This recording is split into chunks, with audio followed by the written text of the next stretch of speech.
I've done it. I've accidentally stumbled upon the dumbest business model on the planet. Today we're talking about buy now, pay later. Historically speaking, it has been a method of payment since pretty much forever. And it's been exactly what it sounds like. You buy something that you can't afford right now and you pay for it later. Whether you're buying a house or a car or your oven goes out and you don't have enough money to replace your oven, you go to the appliance store and the appliance store is like, no problem, we'll hook you up with a payment plan so you can get your oven. It's never been an issue. Where's all the money? That's as good as money, sir. Those are IOUs. See this? That's a car.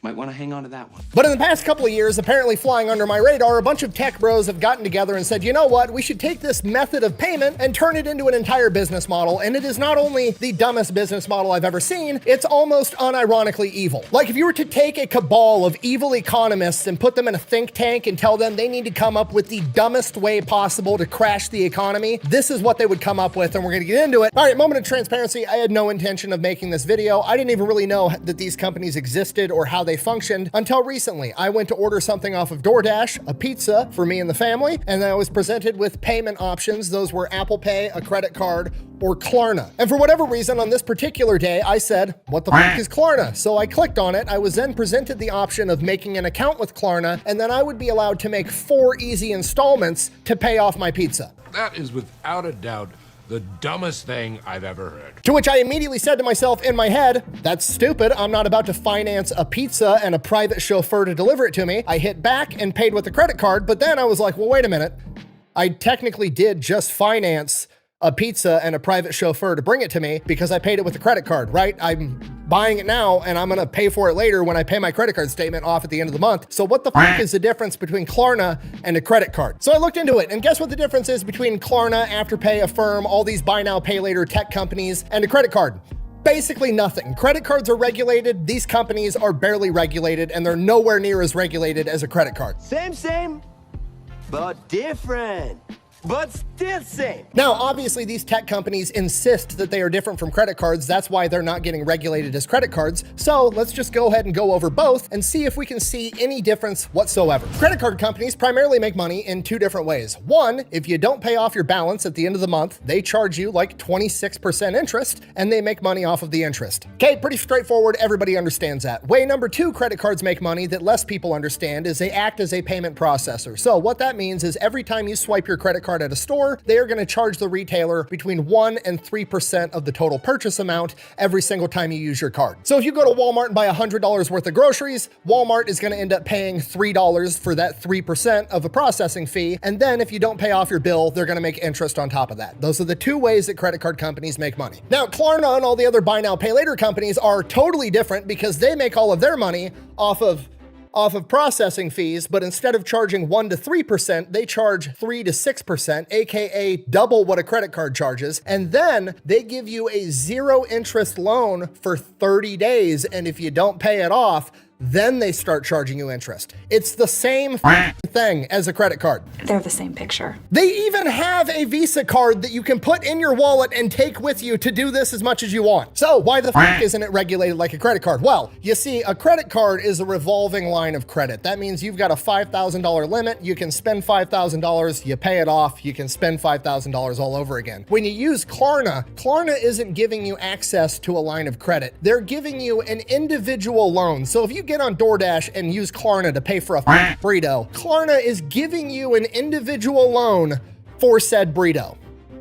Good Lord, pay it off today. Pay it off. And you can avoid interest on that loan by paying that loan off in full in 30 days, exactly like a credit card. Or, unlike a credit card, you could sign up for their payment plan where you make 4 payments over the course of 6 weeks and you'll still avoid interest. But if you go with that payment plan, each loan is gonna come out of your account on its own schedule. So if you buy 30 things off of Klarna, you've got 30 loans out there auto withdrawing from your account on whatever random dates those payment dates are. So basically Klarna is running 30 transactions a month to get all their money out on 30 different days, making it very, very hard for the average person to keep track of how much money they owe and how much debt they're actually in. It sounds like a simple shakedown. Simple as that. Okay, just so we're all on the same page, their entire argument is, yeah, we're basically a credit card, but we're a really, really inconvenient credit card, therefore we shouldn't have to play by any rules. But don't worry, it gets worse. You see, when you apply for a credit card, they actually like run your credit. And if you buy a bunch of stuff on a credit card and then you pay it off, it increases your credit score. That's a lot of the reasons that people go and get credit cards at a young age, to build credit so they can hopefully buy a house in the future. These buy now, pay later companies, on the other hand, they don't run your credit. So you can buy a bunch of with these companies, but it's never going to improve your credit score. But inversely, if you go ahead and don't pay your bill, they'll report it to collections, and then that will tank your credit score. So they can only hurt your credit, they can't help it. Buh! If you don't like the service, then just don't use it. Buh! Yeah, no Sherlock. Here's how that affects all of us. Remember earlier when I said that they doubled the processing fees of a normal credit card? Great, wonderful. If retail companies are gonna have to pay an extra 3%, they're gonna pass that along to the customer, and they can't discriminate and only pass it along to Klarna users because you can't make individual people pay the processing fees. So they're just gonna raise their prices across the board. So even if you're Dave Ramsey paying for everything in cash, you're gonna be paying more money because somebody wants to finance a burrito. Which raises a question, why would any retailer want to use Klarna or Afterpay or Affirm or any of these other buy now, pay later companies if they're charging more money for the processing fee? Great question. This is where it gets evil. You've probably seen these in a checkout where it's like you could pay the $100 for your purchase right now, or you can make 4 payments of $25 and still get what you wanted right now. Okay, now to some of us that seems stupid because $100 is $100. Whether you take it from me right now or next Tuesday, I'm still paying $100. What's the big deal? But there's a ton of scientific research that has gone into this, and when you spend a bunch of money, it activates the same part of your brain that is your pain response. It is borderline physically painful to spend a lot of money. So there's a huge chunk of the population that, as long as they see that lower amount in what they have to pay right now, they're 20% more likely to make the purchase, and they're 30% more likely to spend even more money. Yes, science! So essentially, all these buy now, pay later companies are approaching retailers and saying, hey, we're gonna charge you 6%, but you're gonna sell 20% more often. And when you do sell, those purchases are gonna be 30% larger. Basically, retailers take the deal because it makes them more money. And the reason it makes them more money is because Klarna and all the other buy now, pay later companies have figured out how to make credit cards 2.0, except this time it's more dangerous, it's less regulated, and people that are financially illiterate are more likely to fuck up their entire financial future over a burrito. The inception of this company had to have been like an episode of Mad Men with a bunch of John Hamm looking motherfuckers drinking scotch and smoking cigars inside of a high-rise building, and they're like, haha, we're gonna figure out how to exploit poor and financially illiterate people even harder than they already are, and it's gonna be a great business model. Yeah, except it's not, because that's the dumbest idea I've ever heard in my entire life. Okay, let me rephrase this entire thing so we're all on the same page. Credit cards have a screening process. You apply for a credit card, meaning they've done some research into you and they've determined you're probably pretty likely to pay this back. Klarna and buy now, pay later doesn't do that same screening process at all. So they're giving lines of credit, individual loans on burritos and fucking pizzas to people that probably can't afford to pay it back. You wanna know how I know they can't afford to pay it back? Because they're taking out a payment plan on a fucking burrito.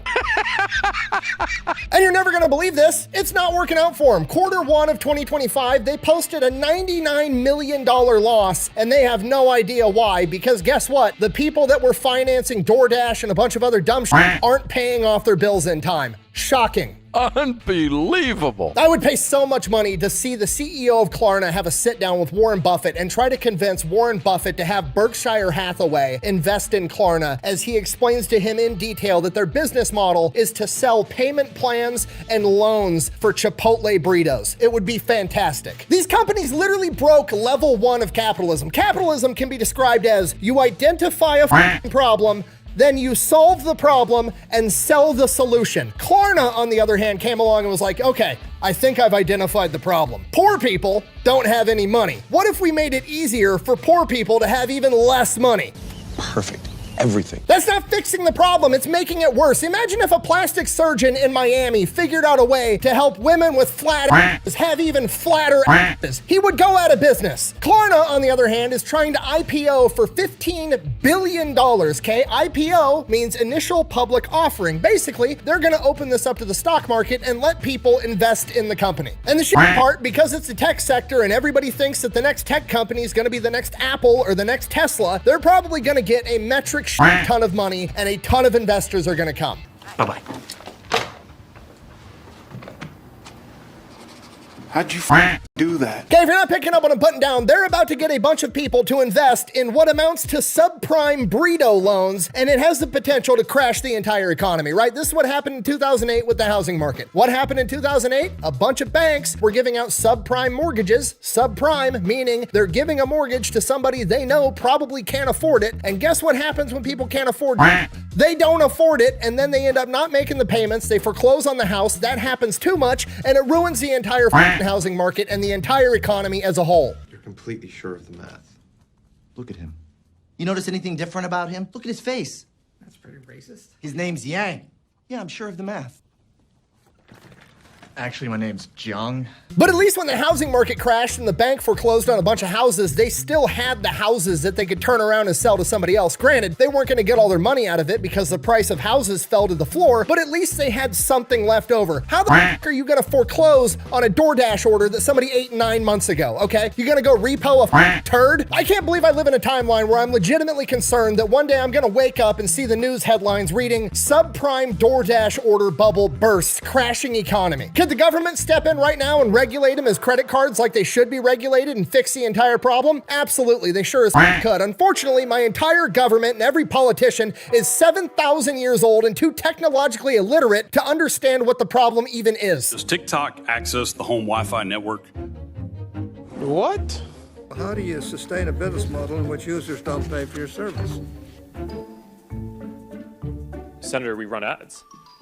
And by the time they do realize it's a problem, it's probably going to be too big to fail, so they're just going to print a bunch of money, give it to Klarna to pay off their subprime burrito loans, and then all the taxpayers get to pay for it. Terrific. I can't wait. Okay, that's it. There's no silver linings. This is the dumbest business model I've ever seen in my entire life. If you want to take away from the video, it's this. If you're an entrepreneur and you want to start a business, find a problem, identify it, then solve the problem to make people's lives better. If at any point your idea to make money is to identify a problem and then make it worse to take advantage of poor and financially illiterate people, you're a piece of... And for the love of... If you have to take out a payment plan to have a private chauffeur hand deliver you a burrito, please don't do it. If you need to take out a payment plan for the burrito, you can't afford the burrito. There's literally bankers on the internet posting stories about how young couples lost the opportunity at their first house because they made a purchase with one of these buy now, pay laters a year ago, forgot about it, they reported the debt to collections, and it tanked their credit, and they weren't able to buy their first house over some fast food. Please don't ruin your financial future to have a burrito hand delivered to you. Buh! DoorDash is a necessity for some people. You're just a rich YouTuber that doesn't understand the struggles of the average person. Buh! Okay, pause. I know what you're thinking. Fat Electrician is taking this keyboard warrior thing too far. He's making straw men. Surely nobody is actually arguing that DoorDash is a necessity. You're incorrect. I like to probe topics before I make these videos to see what the keyboard warriors will say, and this is a real opinion that popped up on the thread. And my response to this is as follows. A, I was delivering DoorDash, not ordering DoorDash. I was a delivery driver for DoorDash like 2.5 years ago so I could afford to pay my bills. So you can right off with that shit. B, DoorDash is a luxury purchase, okay? I don't give a what the circumstance is. Ordering restaurant quality food and then summoning a stranger to hand deliver it to you is a luxury purchase. To call that a necessity regardless of circumstance is like saying that a Rolex is a necessity because people need to be able to tell what time it is. No, the it isn't. Go buy a G-Shock for $9 and it's fine. So yeah, that's it. That's all I got. The new tech bro buy now pay later companies are the worst, shittiest, dumbest business model that I've ever seen in my entire life. Thanks for watching. Best way to support the channel is go buy some merch over at thefatelectrician.com. Quack bang out. I'm gonna get a cease and desist. I can feel it already.